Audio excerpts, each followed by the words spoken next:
नमस्कार, आप सबका स्वागत है। कुछ सुझावों पर हमने चैनल का नाम बदलकर साइको नीति मतलब साइकोलॉजी और राजनीति कर दिया है।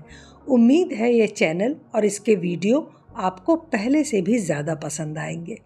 तो चलिए हम आज इसका पहला एपिसोड शुरू करते हैं। आपने कभी सोचा कि संसद में ड्रामा क्यों ज़रूरी है? हर बार जब संसद का सत्र शुरू होता है तो कुछ दिनों बाद मीडिया की सुर्खियों में एक ही बात आती है, संसद में हंगामा जारी, सदन स्थगित या विपक्ष का वॉकआउट। संसद भवन में टकराव की स्थिति बनी हुई है। आप तस्वीरों में देख सकते हैं कि ऑपोजिशन के जो एमपी हैं वो यहाँ पर प्रोटेस्ट कर रहे हैं और दूसरी तरफ की तस्वीरें, ये 3 तस्वीरें दिखा रहे हैं लोकसभा से लाइव, ये तस्वीरें राज्यसभा से भी सीधी तस्वीरें और जानकारी मिल रही है कि लोकसभा स्थगित भी हो गई। शुरू होते ही दोबारा सदन की कार्रवाई स्थगित करनी पड़ी हंगामे के बीच। कुर्सियां उठती हैं, माइक छीने जाते हैं, नारों की गूंज सुनाई देती है, पर्चे फाड़े जाते हैं। बाहर बैठा आम आदमी ये देखता है और कहता है ये तो बस नौटंकी है, ये नेता कुछ काम नहीं करते, बस तमाशा करते हैं। आपको पता है संसद शब्द फ्रेंच शब्द पार्लर से लिया गया है, जिसका मतलब है बात करना, चिल्लाना या हाथापाई करना नहीं। कुछ सांसदों की हरकतें तो बेहद शर्मनाक होती हैं। वो संसद को अखाड़ा समझ बैठते हैं और मज़े की बात यह है कि ये सांसद खुद को देश के कानून से भी ऊपर समझते हैं। संसद को शांतिपूर्वक बातचीत करने, संतुलित तर्कों के साथ अपनी बात रखने और दूसरों की बात चुपचाप सुनने का स्थान होना चाहिए, न कि एक दूसरे को धमकाने की छूट वाला अखाड़ा। लेकिन क्या वाकई संसद में होने वाला ये ड्रामा सिर्फ तमाशा है या इसके पीछे भी एक सोची समझी राजनीति, रणनीति और मानसिक गणित है? यहाँ पर हम इसी बात की चर्चा करेंगे कि संसद में ड्रामा क्यों होता है, ऐसा करना क्यों ज़रूरी हो जाता है और इससे जनता की सोच पर क्या असर पड़ता है। संसद को लोकतंत्र का मंदिर कहा जाता है, लेकिन जैसे ही कैमरे ऑन होते हैं ये मंच बन जाता है जहां हर सांसद एक एक्टर होता है और हर मुद्दा एक स्क्रिप्ट का हिस्सा। इसमें जनता की भी भूमिका कम नहीं है। भारत की संसद में हर साल सैकड़ों मुद्दों पर चर्चा होती है, लेकिन आप उनमें से कितनों को याद रखते हैं? शायद कोई नहीं। लेकिन अगर कोई नेता कुर्सी उठा ले या गुस्से में सदन छोड़ दे या कोई विधेयक फाड़ दे तो वो टीवी स्क्रीन से लेकर सोशल मीडिया तक छा जाता है। देखिए, आखिर राहुल गांधी को संविधान की धज्जियां उड़ा रहे हैं। वो दिन भूल गए जब उन्होंने खुद अपनी सरकार जो संवैधानिक रूप से थी मनमोहन सिंह के नेतृत्व में, उसके पारित किए हुए विधेयक को उन्होंने फाड़ा। तो राहुल गांधी ने तो संविधान की धज्जियां उसी दिन उन्होंने उड़ाई।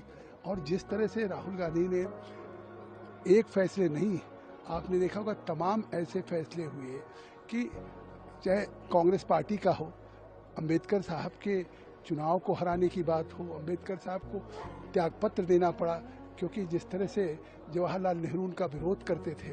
तो आज उस संविधान की बात कर रहे हैं राहुल गांधी। यानी शांतिपूर्ण बहसें लोगों की याददाश्त से गायब हो जाती हैं और ड्रामे को इतिहास याद रखता है। फिर आप ही सोचिए, कोई ड्रामा क्यों न करे? आम जनता की मनोवैज्ञानिक संरचना ऐसी है कि वह जटिलता से भागती है और मनोरंजन की ओर आकर्षित होती है। सामान्य आदमी लंबी लंबी भाषणबाजी से ऊँघने लगता है। उसमें आधी से ज़्यादा बातें उनके सिर के ऊपर से निकल जाती हैं। बजट पर 2 घंटे की गंभीर बहस से बेहतर उन्हें 1 मिनट का भावुक भाषण ज़्यादा याद रहता है। वो उसे घूम घूम कर वायरल करते हैं।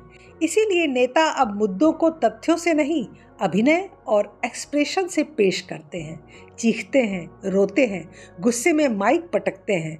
यह सब दर्शकों को जोड़ने के लिए होता है। जैसे किसी फिल्म में हीरो विलेन को ललकारता है, ठीक वैसे ही मीडिया चैनल्स को टीआरपी चाहिए और टीआरपी मिलती है ड्रामे से। किसी सांसद का गंभीर भाषण 10 सेकंड नहीं टिकता, लेकिन एक धक्का मुक्की का क्लिप 10 घंटे तक रील बनता है। मीडिया के कैमरे संसद की हर हरकत को कवर करते रहते हैं और फिर उनमें से वही चुनते हैं जो विजुअली आकर्षक हो। इसलिए नेताओं को भी पता होता है कि टीवी पर आने का शॉर्टकट क्या है, ड्रामा। अगर चुपचाप बैठे रहे तो उनकी फोटो टीवी पर आने से रही।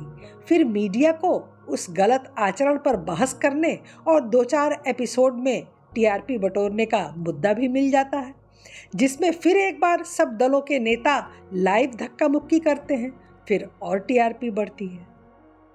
संसद में हंगामा करना एक रणनीति भी होता है। मान लीजिए कोई पार्टी किसी बिल के विरोध में है, लेकिन संख्या बल के अभाव में वो उसे रोक नहीं सकती, तो वो बहस में भाग लेने के बजाय वॉकआउट कर जाती है। इससे 2 बातें उसे हासिल हो जाती हैं। एक तो संसद का कामकाज रोककर सरकार पर दबाव बनाती है, दूसरा जनता को दिखाती है कि देखो हमने विरोध किया। यहाँ विरोध हकीकत में कम लेकिन कैमरे के लिए ज़्यादा होता है। आजकल इस तरह का तमाशा बहुत आम हो चला है। इस लगातार चलने वाले ड्रामे का असर जनता की सोच पर सीधा पड़ता है। लोग अब नेताओं को उनकी परफॉर्मेंस से नहीं, उनके शोरगुल से आंकने लगे हैं। जो जितना बोलता है वो उतना बड़ा नेता लगता है और सोशल मीडिया पर चारों तरफ उसी के चर्चे होते हैं।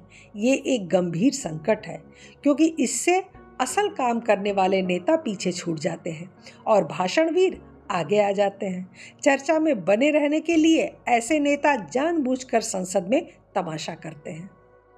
राजनीति विचारों का संघर्ष होना चाहिए, लेकिन अब वो राजनीतिक थिएटर बन गई है, जहां स्क्रिप्ट पहले से तय होती है, कैमरा ऑन होते ही अभिनय शुरू हो जाता है और जनता उस शो की दर्शक होती है। यहाँ सब कुछ जनता को प्रभावित करने के लिए ही किया जाता है। राजनेता अब जनता को मुद्दों के बारे में शिक्षित नहीं करते, बल्कि भावनाओं से उसे बहलाते हैं। सवाल बड़ा उठता है कि क्या ये सब बंद होना चाहिए? शायद नहीं। संसद में ड्रामा कभी कभी ज़रूरी भी होता है, क्योंकि जब सरकार सुनना बंद कर दे तब शोर ज़रूरी हो जाता है।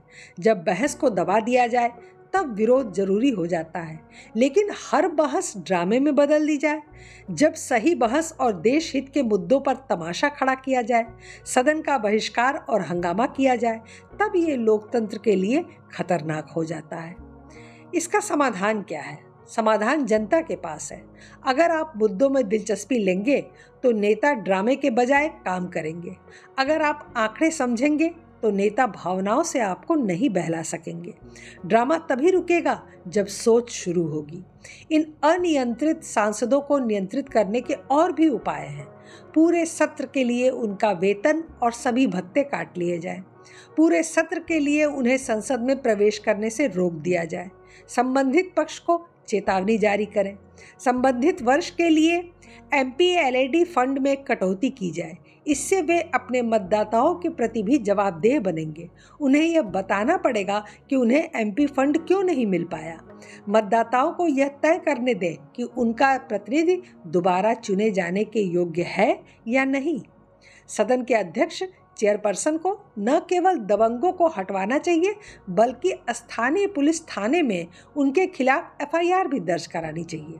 कानून को अपना काम करने दीजिए।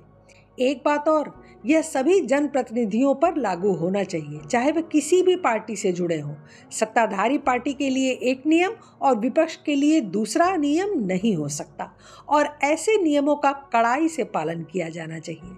संसद में ड्रामा सिर्फ तमाशा नहीं, एक रणनीति, एक मानसिक हथियार और एक मीडिया टूल है। हमें यह तय करना है कि हम दर्शक बनकर ताली बजाएं या जागरूक नागरिक बनकर सवाल उठाएं। और इसीलिए आपका यह चैनल है साइको नीति, जहां हम राजनीति के पीछे की मनोवैज्ञानिक परतों को समझते हैं, क्योंकि असली बदलाव तब आएगा जब जनता की सोच बदलेगी। आज के लिए बस इतना ही। चैनल को लाइक करें, सब्सक्राइब करें और शेयर तो ज़रूर करें। आपके कमेंट हमारा हौसला बढ़ाते हैं, इसलिए अपने विचार अवश्य लिखें। धन्यवाद। नमस्कार।